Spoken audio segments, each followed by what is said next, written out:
Hi there, my name's Noreen Smith and I'm a Creative Memories Advisor from Calgary, Alberta, Canada. And I'm happy to be here during the worldwide virtual crop, sharing a few really simple ways that you can make your basic layouts a little bit more unique and interesting.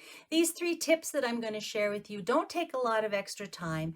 Use the materials that you already have and are going to create a little bit more of a custom and unique look for your layouts.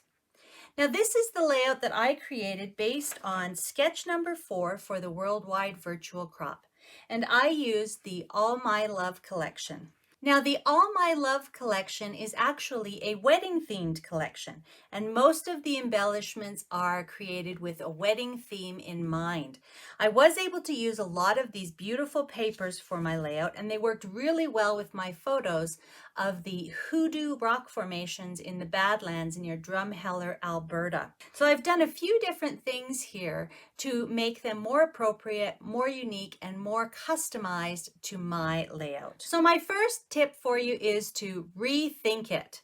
Now, as I looked at the sketch, I noticed that there was some indications of some kind of border. And I looked through my border punches and my border maker cartridges, and I couldn't find anything that I really wanted to use or that I thought would work with the photos.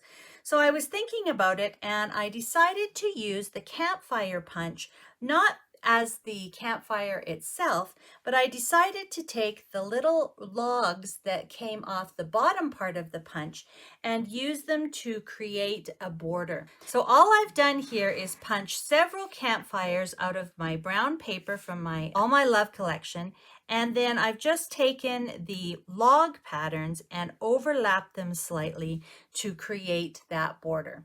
And I've repeated the border here, here, and here.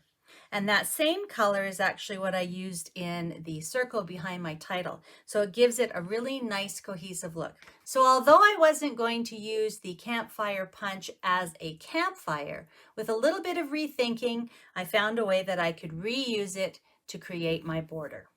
Now my second tip for you is to combine it.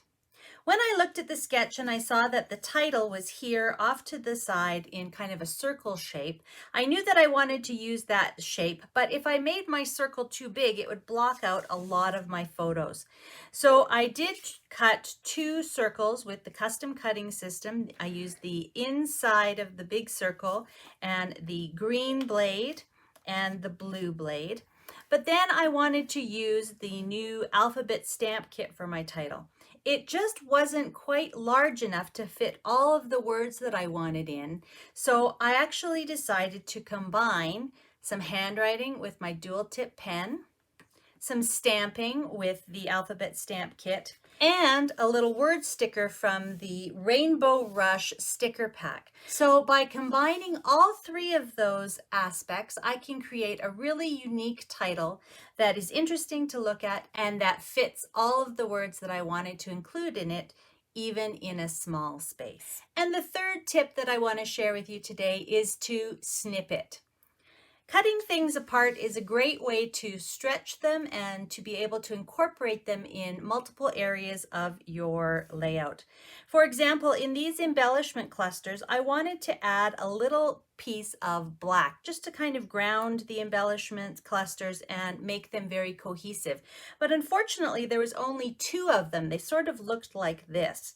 So I decided that I better start snipping, and I cut them into some smaller pieces so that I was able to add a little piece of black to each embellishment cluster. I also wanted to add a little bit of a detail here where I was going to be adding my date and place. So I took one of the Variety Matte Pack cards and my microtip scissors. I love these new scissors. They're so nice and sharp and you can get into small areas. And I just went ahead and cut out the little date tag or bracket sort of shape. And then I was able to just put it down here at the bottom as a little additional element to my cluster.